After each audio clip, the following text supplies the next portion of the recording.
Hello, and welcome to Won't Be Forgetting That, a podcast reliving all of the most awkward and embarrassing moments of people working in the arts and entertainment industry. My name is Seb, I'm your host, and today we are joined by our guest. She is an actress, a singer, a producer, Michaela Burger. Hi, Seb. Hi, Michaela. Thank you very much for sticking with me with all these technical problems that I've been kind of fumbling through. Isn't it part of the awkward moments, though, of being a performer? Oh, it really is. And honestly, it's much nicer when people that you're friends with and people that are very nice are sitting with you rather than somebody who's very impatient and, yeah, it probably isn't on your side a lot of the time watching you fumble through this kind of crap. But yeah, thank you. Thank you. So, as you have heard, we have this wonderful little podcast where we recap all of our embarrassing and awkward performance moments. And I think you might have come in with a couple for me. Just a few. Actually, when you asked me to come up with them, I couldn't think of a single thing. I'm like, no, I'm so professional. Nothing happens to me on stage. I had that problem a lot as well. But then I find you sit around with a lot of performers or literally anyone working in the arts and entertainment industry and you're like, I can't really think of anything off the top of my head. And then you'd start talking to them. You're like, oh my God, this one time in this audition, I fell over whilst holding something and they're never going to call me back. And it just rolls out of people's heads. And then as soon as one comes out, all of them come out. And then you sit at home later and you're like, oh no, there's one other time actually.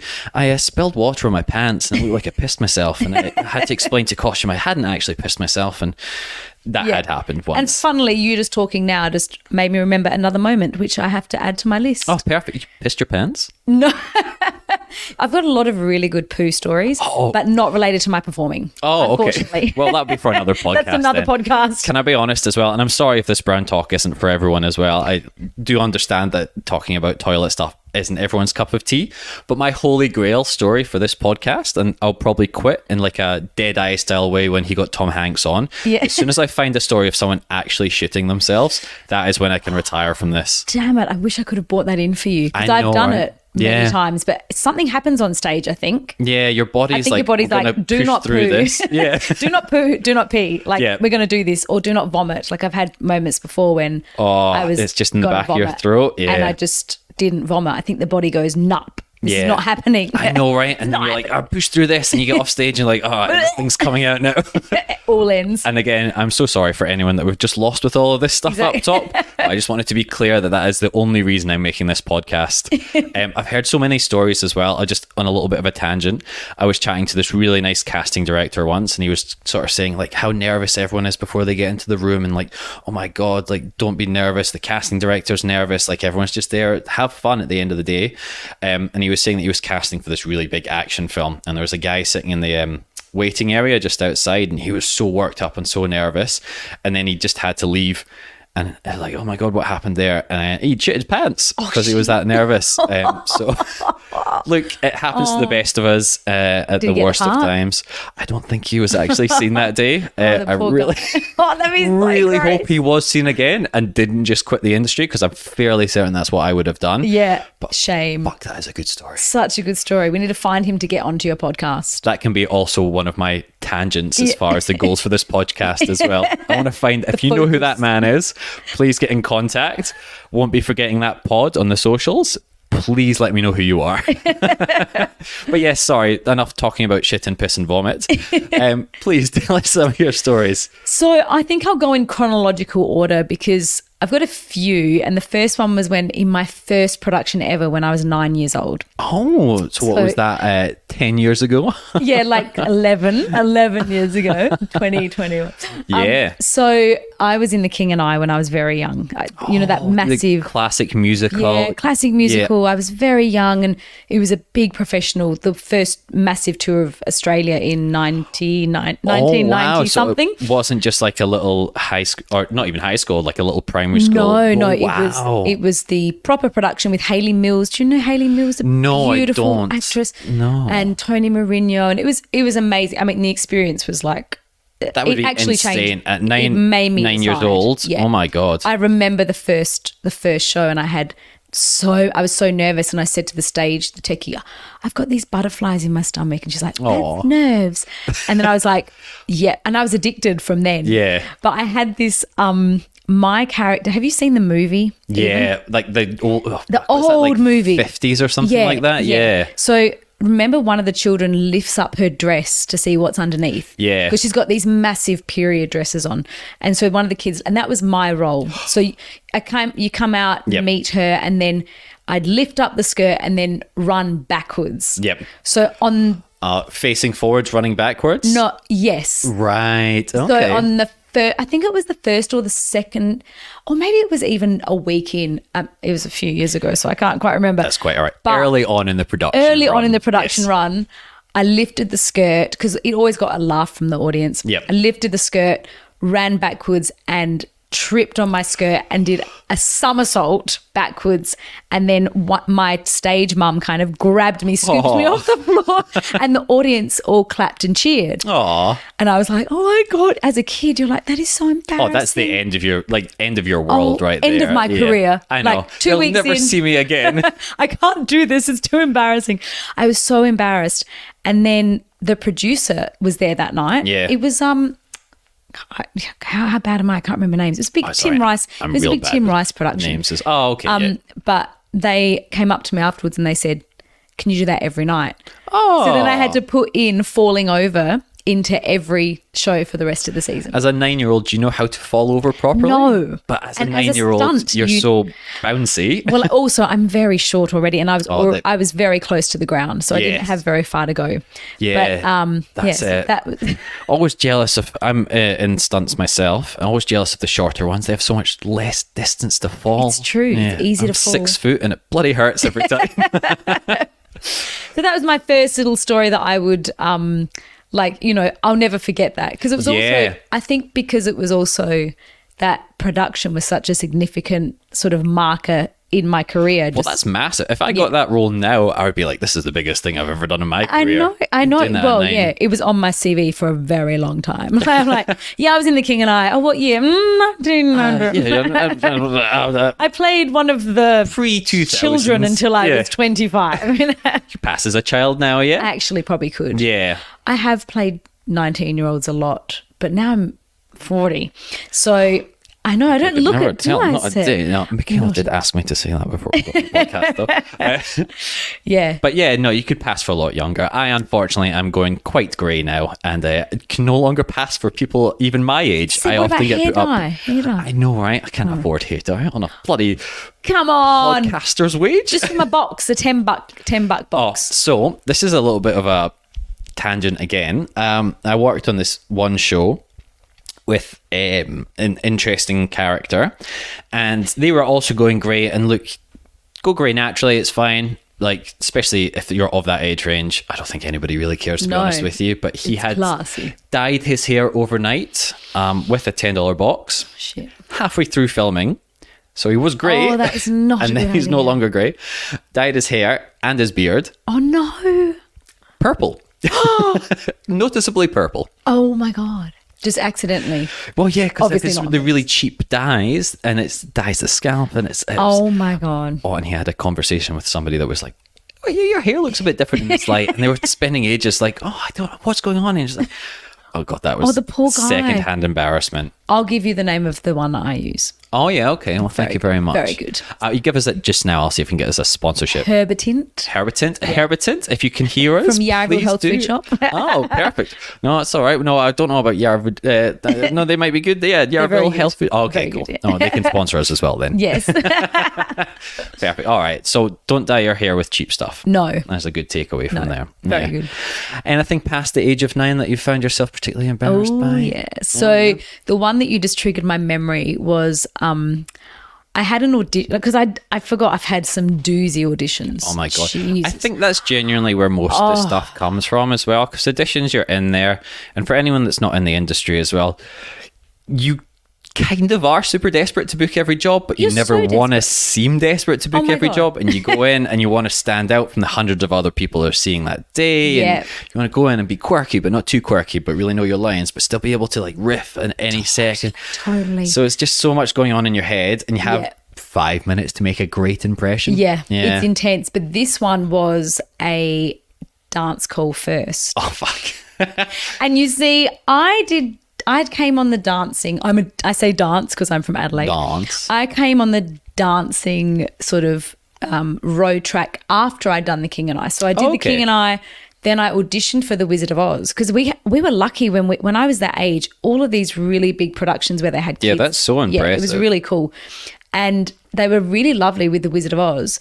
They took me aside and they said, you can sing really well, but you need to learn to dance. Yeah. So it was kind of this, blessing in disguise. I didn't get the part, but I was like, okay, that's it. I'm going to go and study dancing. So I started quite late. I started at 12 and all the other people were already 5 years old, like they've been doing it since 4 and 5 and they were just these amazing dancers. Yep. So but I had an amazing teacher in Adelaide and she put me with 5-year-olds when I was 12 because she knew that you needed to get the basic technique. Kids that start at that age with like dancing or gymnastics so jealous. Are insanely talented by age 12 or 13. Yeah. And it's like the body, because the body's growing while it's learning this stuff, it's just in the body. So I was like a late bloomer with my dancing. No, that's and fair. Then, I did a little bit of other dancing classes here and there, but I was never a dancer, let's just say. I'm more of a singer and an actress.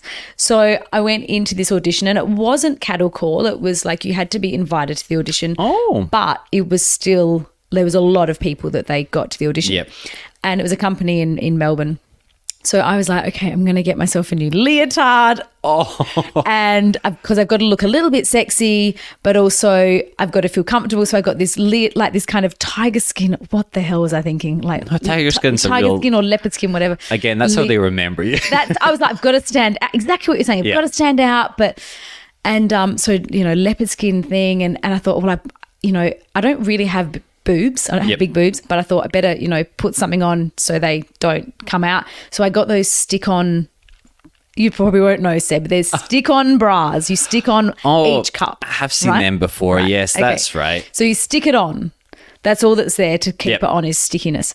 So on the day that the audition was happening in Melbourne, it was a really hot day. It was like one of those 39, 40-degree days, and there was no air conditioner in the audition room. I mean, first of all, that seems like it should be some OH&S problem. I know. I don't know whether it was broken but what had happened is there were like groups of people, so 25 to 30 people in a small room dancing at a time, and it was like I think maybe 34, maybe 5 or 6 groups, right? Yep. So by the time I went in, the room was thick with sweat. Like you could chew the air. Yeah, and you could smell the fear. You could smell that audition adrenaline stench. And sweat will just linger as well. There's regular sweat and then there's audition sweat, which like you said is full of fear and people's dashed hopes and dreams. It's just like this pungent, like almost chemical smell. Yeah. So I walked into the room and I'm like, okay, cool.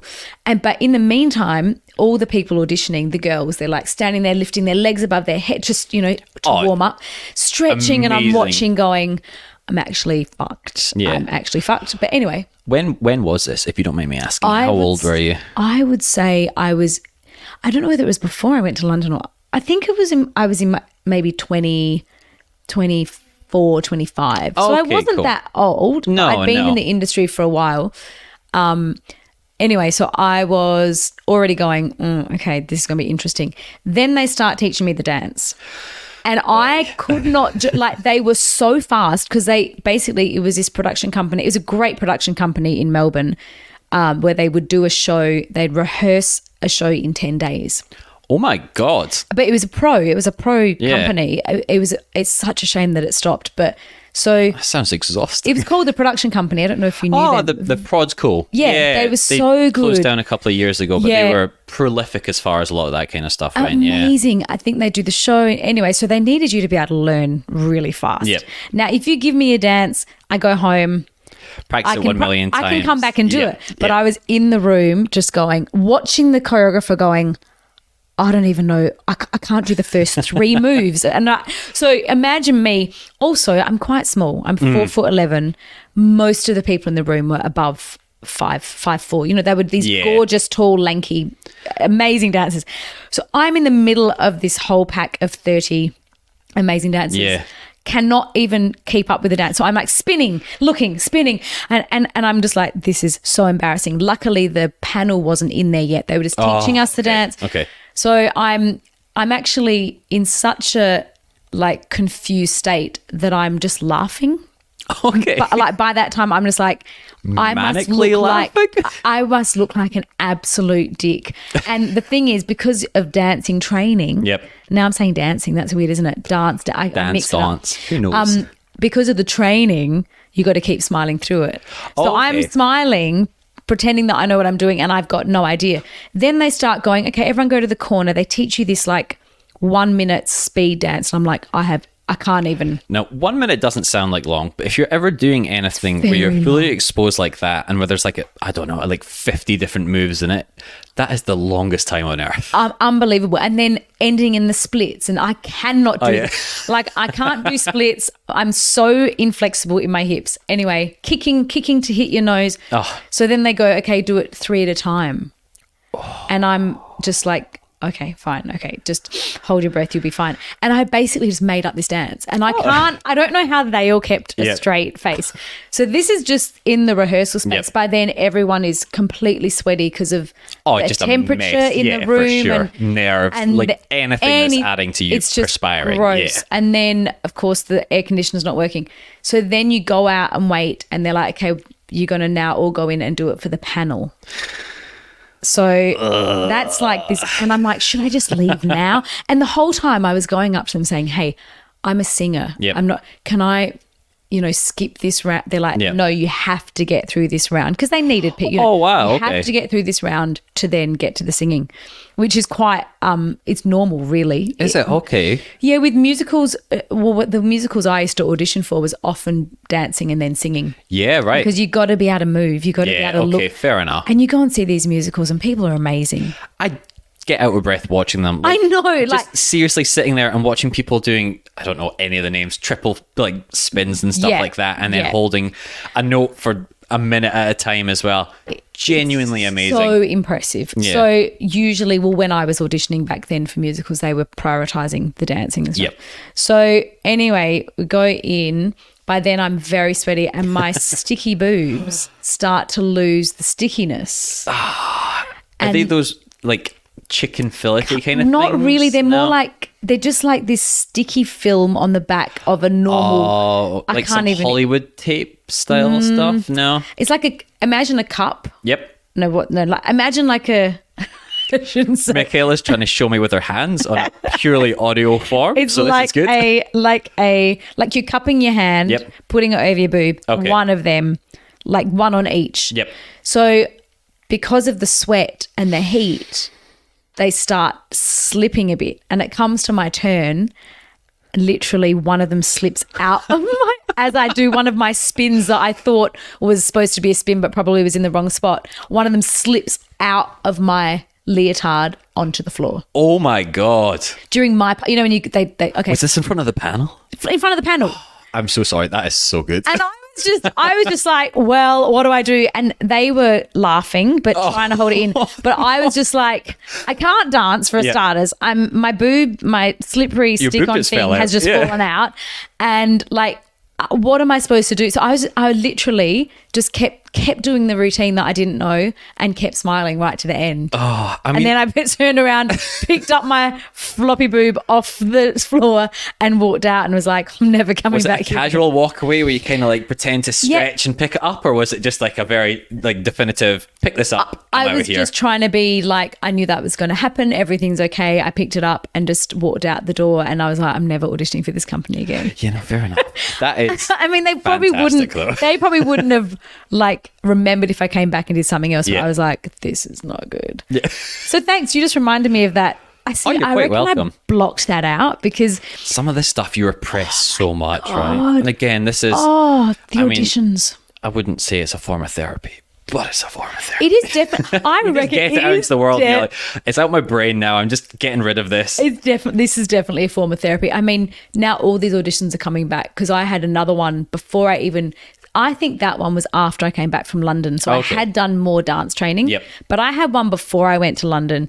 I was living in Adelaide and I Yep. flew to Sydney for this audition. So that's a big deal. Oh, When you- especially in Australia, you don't really fly interstate or not- state to state for different auditions. Not in really. Britain or in like England, or I'm from Scotland originally, like I'd get a train down to London sometimes, Easy. do an audition, train to Glasgow. Like it's super easy. It's much smaller, admittedly, but like in Australia, unless you're a big name or they really want you, you don't really fly state to state for auditions. Not really. Yeah. And it was so early in my career, as in I was like, I'd only just finished school and I studied singing. I studied at the con. So I was very young. Yeah. Even though I'd done stuff. Yeah. So I flew to an audition and it was a cattle call. Oh, so what is a cattle call? So a cattle call is when anyone can audition. Anyone, and that's how I got into The King and I as well. Oh, cool. Anyone can audition. You show up. Yep. Usually it's dancing first. Yeah. Then singing. So then they acting. just put it out. Literally anyone that's read the call can turn up. Anyone. So you get such a in the mixture good of old people. days, Seb, it used to be in the newspaper, in the Yes. advertiser in Adelaide. I do remember that. And It was exciting. my God, I mean, that was super exciting. But some of the people that you would get turning up to those things, I mean, like, God bless them. I know. Some very interesting people. Amazing. I don't even know if they do them anymore. I could not imagine they do, to be honest I with think you. with technology now. Yeah, it's all because you can internet send your CV databases and stuff like that. Like, they'll look through you on that. And to be honest, I think it is a little bit of a waste of our time as actors because if they don't, I mean, I suppose that got me my first big role, but if you're not what they're looking for and they can look at a picture and look at your CV and go, Instantly, she's yes, not the right no. type. Yep. And we spend so much time prepping. I did a lot of cattle calls when I was living in London. Yeah. And they were a waste of time because they were just seeing thousands of people. And they like instantly judge you. As soon as you walk in the room, you are judged. Yeah. Whether that's like people were like, don't judge a book by its cover or whatever. Like, honestly, and it's not the casting director's fault or anything. Not like at that. all. They know exactly what they're after for the most part. And they see you and be like, yes or no. Yeah. That's all. And it's not no one's fault. Yeah. And it's exhausting going to auditions. I've done a few cattle calls back in the day as well. And oh my God, it's tiring. And it is. And it's like you do have that kind of hidden hope, don't you? Yeah. You think, oh, maybe they'll like I auditioned for Lord of the Rings, the musical, while I was in London. No way. To play a hobbit. Oh, that's so and cool. I got a call back. Yeah. It was a cattle call and I did get through to one of the rounds, but then I obviously didn't get it. But like we lined up for I think 6 hours. Yeah, that's my friends and I. So long, especially when you're like 6 hours. You don't know you're going to be there for 6 hours. You're still mentally trying to stay on, especially if it's dancing. You want to stay somewhat warm because you don't like you'll have 5 seconds in the room to warm up, so you're kind of staying around. Yeah, everyone else like it's genuinely like the X Factor or anything like that. There's all these people who are everything. Like zone. I'm in my zone. Yeah, don't talk to and me. then there's definitely like because it is a cattle call again. There's definitely people there who are bigger stars in their mind than they ever will be in real life. Yeah, whether that's like nice to say or not. Like me. No, we're very famous in real life, right? Oh God! But there's some odd ducks there, and they are distracting to be around, I would say. Yeah, you got to remove yourself. But then again, you're in a line or a little room, and anyway, sorry. It's painful, basically. It is. It really is painful. So I do have a more recent story as well. It's a bit embarrassing. Did we get to that first story? What first story? Oh, what was the one we were just on there? There's going to be people listening. The story was the boot slipping. Yes. And then the other one, another story was when I flipped this dress and fell over. Oh my God, okay. Then I do have I'm lost on my own podcast. I know, Thank sorry, you, it's Michaela. great. No, it's fine. You can come on and be the host next time. Thank you. But the other one is more recent and I'm not going to say what company it was. Oh, okay. Because okay, so I was in a show. I don't think I'm even going to allude to what part I was or anything. But I was on stage and it was in a 2,000-seater in a theatre somewhere in Australia. Okay, it was in Adelaide. Somewhere definitely not in Adelaide. Not in Adelaide, not a 2,000-seater. Please don't Google that. Anyway, it was like a proper, proper production. And I was at that time, I was performing at night, but I was rehearsing in another production, another full-on musical during the day. That's tiring. It was exhausting, but I was like, I think I can do this because, I needed to because the show. You have to, I had to, yeah. There's no way around it, and also, like, unfortunately. both shows were great, and the one I was rehearsing for, I was quite a big part. So, of course, a lot of my energy was going during the day. Yeah. And then I'd get to the theatre and I would, get ready, obviously get on stage. One day the rehearsal was running late and I got to the theatre and there was 15 minutes until I had to be on stage. And all the people kind of like, I felt like such a star, but I was not a star in that production. And all the kind of wiggies came and the makeup people. And I was like, well, they just came and just did everything. And I was like, but, and I was on stage one night. And there was a couple of times in the show where a few of us were just on stage as kind of a background thing, or like, you were part of the scene, but the scene wasn't necessarily about you. Us. Yeah, exactly. You know where I'm heading. So I was sitting on this step on the stage. There was an audience, and I suddenly did a micro sleep on stage. I yawned. Oh, wonderful. And it woke, I fell asleep and then I yawned. And as I yawned, I was like, holy shit, I'm on stage. Oh, so this is one of those bad dreams where you wake up and you're on stage and you don't know any of your lines and you're naked and Yeah, but it was actually happening. It was real. I mean, presumably clothed, but I was clothed, yeah. And I didn't have any lines at that point. Yeah. But I literally fell asleep on stage. I don't know. I'm pretty sure no one knows because at least I woke myself up. But it was that moment of, you're so exhausted. I was so zoned out. And your mind's just blank as well. And I was like, this is a moment to chill out. Yeah. Like, this is a moment between rehearsing and having to sing and perform where I can actually just chill. Yeah. And I fell asleep on stage. Well, the thing is with live theatre a lot of the time as well, people don't know if it's meant to be in the show as well. So it's just like, that's an interesting thing that our character did. There's very a sleepy period person in the background yawning. I wonder what the through line of that character is. Maybe she just hates the show. I've pretty shocking. Never fallen asleep on stage before, but when I first moved to Australia, I did quite a bit of extras work here just to sort of get the feel for it. And I exclusively trained in theatre as well. So I wanted to get the idea of how TV and film works. So a bit different and it's much more frantic and terrifying. Yeah. So I did extra work for this one TV show, which I probably won't name, but I was on it for a few seasons as a police officer. And it was very boring. Extras work is very varied, but for this particular one, I was all the time sitting around in an office, pretending to type, wandering around with files, doing literally nothing. And just one day I was so tired and it was such an early morning call. It was honestly 4 or 5 a.m. out in the middle of wherever they were shooting this. It wasn't close to where I was living, so I had to get even earlier. We shot the first half of the day outside in winter, which was freezing. All right. And then we went inside after that and we was sitting in there and I was it's quite a small space and it wasn't heated, but there was a lot of people and all those lights that they have as well kick out so much heat.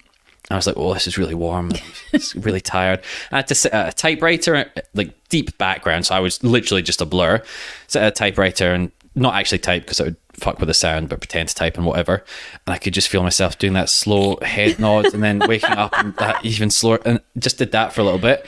And then after a little while, all I heard was moving on. And I was like, oh. And I was like, I think I was just asleep. Oh, that's brilliant. Yeah. I was nobody noticed, but I was just asleep. So if you watch a specific you got to tell me after the podcast. Australian cop TV show, which may or may not have been set back in the 50s. In the 50s? There might be a sleeping police officer in the background. God, so good. But it's hard, isn't it? It is, especially when you're essentially doing nothing. That's the thing. I think that was a thing when I fell asleep. I was doing nothing. I think if I'm on stage singing and I'm not going to fall asleep. Yeah. But there have been times, I don't know if you've ever had this, when you're backstage before a show. Yeah. And my performing partner or whatever, we'd look at each other and go, how are we going to do this? No energy, right? Just so, and also sometimes when this is for you audience, people who come to shows, be on time.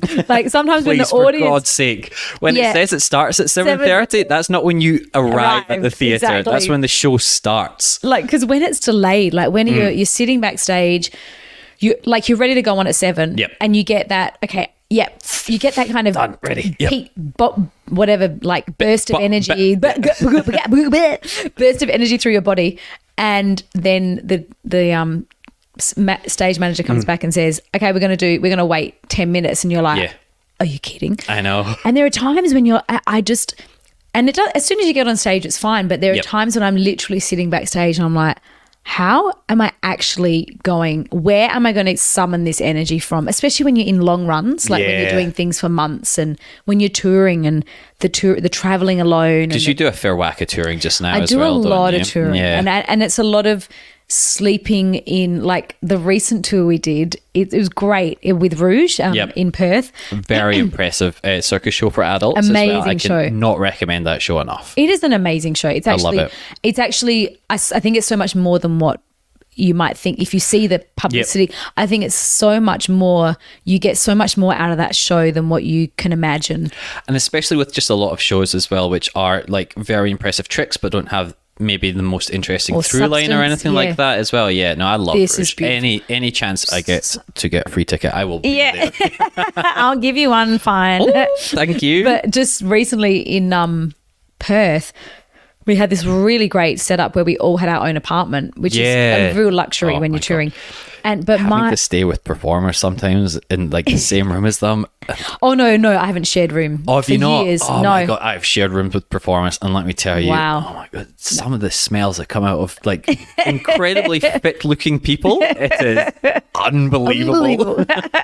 No, I won't. No, I won't share rooms now. But not at my age, Seb. Not at my age. Exclusively 5-star hotels. Thank you very much. Yeah, right. Must have the penthouse suite. Absolutely. But this one they were really nice rooms. But my room was on the end of the hotel. Oh yeah. Or like hotel, whatever, apartments, and at the farthest corner, and there was a 10-lane freeway.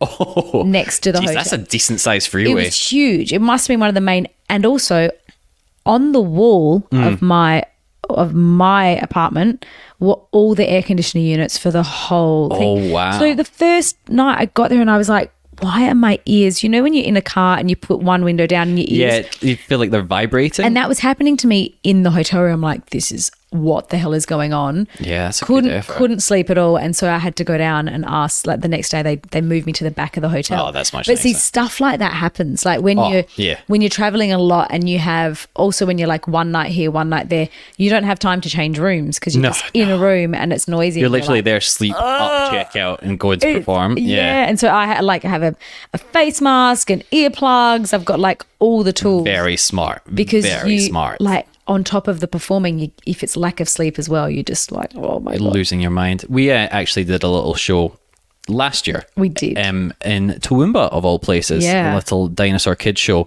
And we stayed at a nice little hotel there. And oh, yeah. I was like, hang on. Because I tour so much that I really often can't remember. But I do remember that one. That was interesting. It had a roof and walls.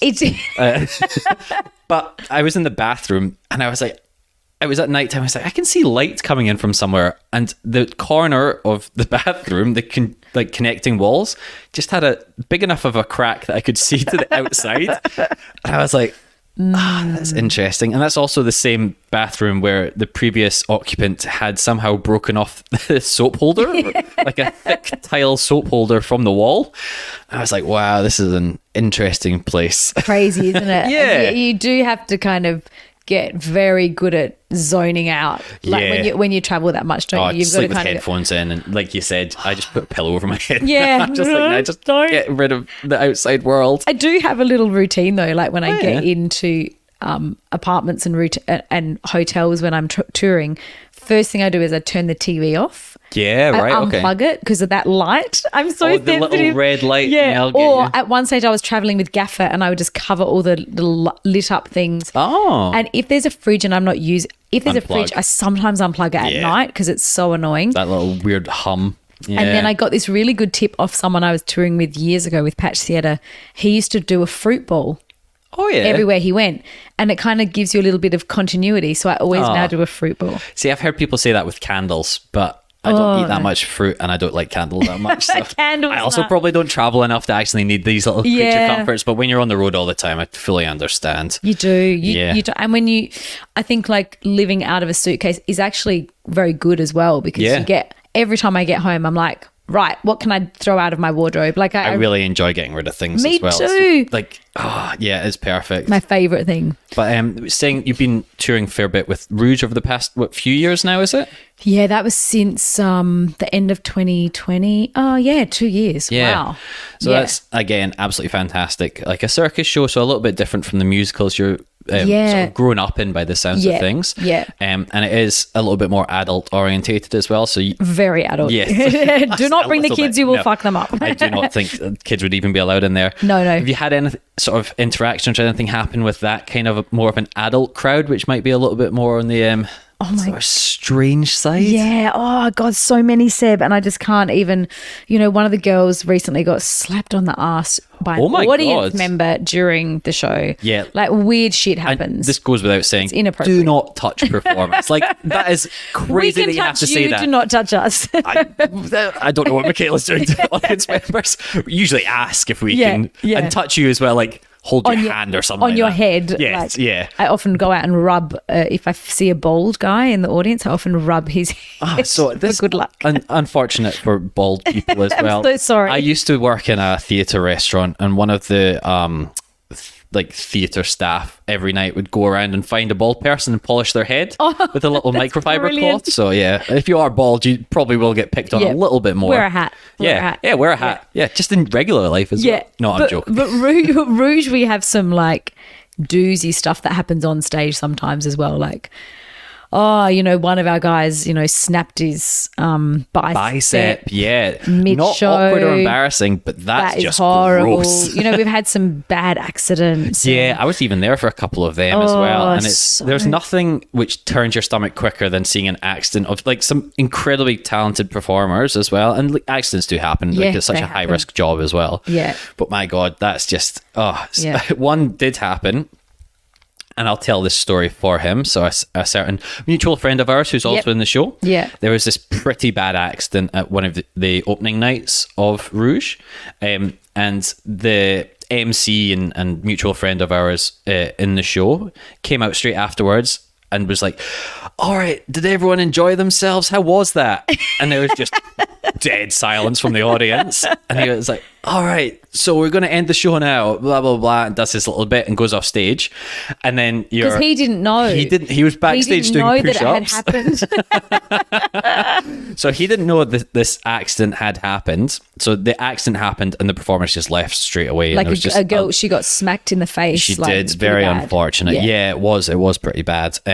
Totally fine now. But so there was that. They completely exited stage, like didn't say anything, and not like as you should as well, like go and just get off medical attention first, and then he came out and said his little spiel like he would at the end of every show, and then your curator had to come out at the end and just be like, that just doesn't usually happen. She's doing all right, thank you for coming. But wow, that was funny. Both like horrendous to watch but very funny. Were you there that night? I was there. I was front and center for it. Hilarious. Yeah, because there's I just remembered a funny one also recently. We do this shibari act now where shibari is it's a kink act. It's the Japanese art of tying up with rope, which I had never heard of. And when it's actually really beautiful. It's beautiful, yeah. And when one of the acrobats said, "Oh, do you want to do this shibari?" I said, "Yeah, sure." And he was like, "Wow, she's agreeing quite." But it's because I had no idea what it was. You just fake it until you actually find out what things are. Can you ride a horse? Yeah.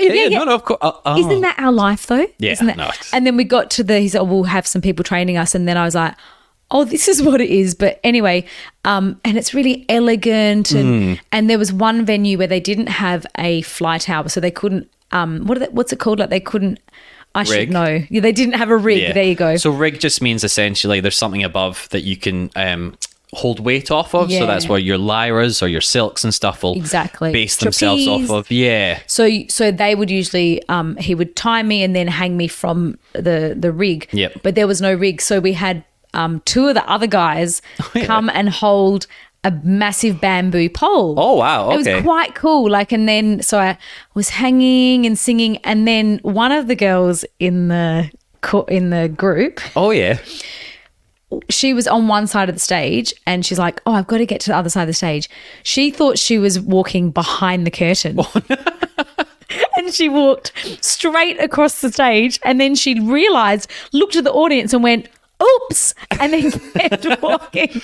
Well, that's the best thing, isn't it? Acknowledge it with a large, a loud oops. The best thing about it is that we've got it on video. We videoed that night, and it is hysterical. You just see her come on, look, and then go, oh, and then run off the stage. I'm going to have to try and steal that video to post on the socials, Michaela. I will have to get it from, I think Paul has it. Okay.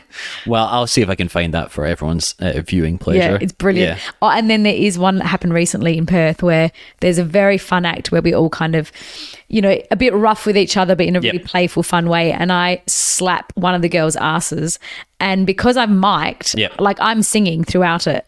So they really can't, if they often like say stuff to me and then it gets picked up. I think Paul said something ridiculous, like he puts on accents and stuff. But I hit her really hard and she came up and next to my head she went, ow, like this. And we've also got that on video, which is brilliant. Perfect. So you will, like a lot of the time on stage, you just have fun with people and you'll whisper in their ears and stuff like that. But if they have a headset mic on, that picks up everything. And then in the because we do show notes after every show, and in the show notes that night I said, do not talk when close to Michaela, or do not something talk like to it. Michaela. Do not get near Michaela's contact head. with her. Yeah. Oh, that's so. Yeah. It's just those little things where you're like, I was trying to have fun in the moment. I'm sorry. I know. Do you know? But the thing is, like, it is the greatest thing I think of performing. The amount of fun you have, really, like the spontaneity. Like even in serious shows, I think there's an element of grit and enjoyment. I can't even put my finger on it. I mean, our mutual friend who we were talking about before, him and I cannot be on stage together without laughing, like, and we had to recently because there was an injury and we had to do another act together. Oh, okay. And so we had to have like this bet of who would make the other one, and we literally would not even look at each other's faces, and we just can't. It's also nice unbearable. working with people like that as well. It is. And we've all done it, have to work with people we're not the biggest fans of. Yeah. And especially on tour and like having to spend a lot of time with them. So it's nice when you actually find people you really have fun with. Yeah, and genuine connection as well. Yeah, right. Actually, I've been very lucky. I've got this gorgeous friend who I grew up with, and she's not in the industry at all. And she was always like, I was always worried that you'd be, you know, there'd be lots of bitchiness and this and that. And then she's seen like how amazing all of my friends are. And I've never had, touch wood. Yep. Just knocked on the wooden table. That's definitely not wood. It's not wood. I'm on the veneer table. I mean, sorry, it's oak. Better I'm than very nothing. rich. Better than nothing. But I've been very lucky with touring. That's fantastic. All the touring I've done, I've always had really good groups of people, really, and this real family feeling. Yeah, which I think is important when you're traveling. It does, you get into each other's personal space too much, and it is so like you get to know your performers a lot more intimately than you'd like to. I think. Yeah, I mean, and also I think what we realised with Rouge is that we're very honest with each other. That's good. And that's what makes it work. Like we'll go, don't do that. That's annoying. Yeah. Or we're also very good at switching off. Yeah, just nice. Knowing you get on a plane, don't talk to me. Yeah. Like just stuff like that. Like and that's not rude as well, because you're like, not rude. You just need your own space. You need your own space. Yeah, especially like inside each other's like comfort zone 24/7. It's just like, I need some space. Absolutely. That's good. Yeah. So I think when you can communicate really well with people, it works. When you can, and also when you can know what your limits are. Yeah. When you know, okay, my limit of socializing I need to step back and go into my little pit and disappear for a little bit. And I mean, with my voice, I can't because I sing a lot in the show. And it's a lot of opera and it's very impressive. My God, that must be tiring on the old vocal cords. Well, I think the tiring thing is that it's not one voice type that I use. Yeah, right. Oh, okay. Yeah. So because I flip from like high coloratura opera to then mezzo soprano opera to then belting a pop song to then doing a country and western song. Yeah. Like, so I think for me, I mean, it's why I go home straight after the show. You know, I really just like, I mean, I might, you know, I will never have a drink after that. I mean, I don't drink, but I know for me the thing of sustaining my voice.